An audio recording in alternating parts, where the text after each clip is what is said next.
তিতুমির বিশ্ববিদ্যালয়ে রাষ্ট্রীয় স্বীকৃতির দাবিতে আমরণ অনশন আজ টানা চতুর্থ দিন চলছে।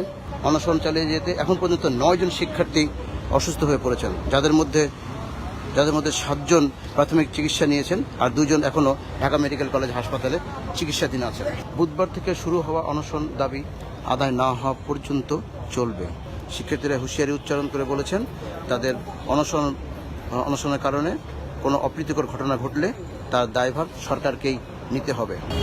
আমরা এখন পর্যন্ত কোনো আশ্বাস পাইনি। আমরা আজকে বিকেল 4টা পর্যন্ত আমরা টাইম ফিক্সড করে দিয়েছি। 4টার ভিতরে যদি আমাদেরকে বিশ্ববিদ্যালয় স্বীকৃতি দেয়, আমরা আমাদের কর্মসূচিগুলো প্রত্যাহার করবো। আর যদি কর্মসূচিতে না দেয়, আমাদের যে টানা 4 দিন ধরে অনশন কর্মসূচি চলছে সেটা চলমান থাকবে।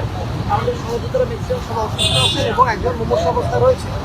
তো আমরা ঘোষণা করেছি আজকে 4টার ভিতরে যদি বিশ্ববিদ্যালয় ঘোষণা করে তাহলে আমরা আমাদের কর্মসূচি প্রত্যাহার করবো। যদি না করে তাহলে আগামীকাল থেকে আমাদের বারাসাত টু নর্থ সিটি ঘোষণা করেছি আমরা, সেটার আওতায় রেলপথ সড়কপথ থাকবে।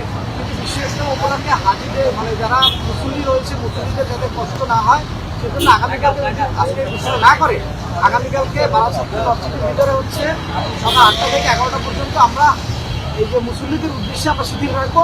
এরপর আমাদের আন্দোলন চলমান থাকবে।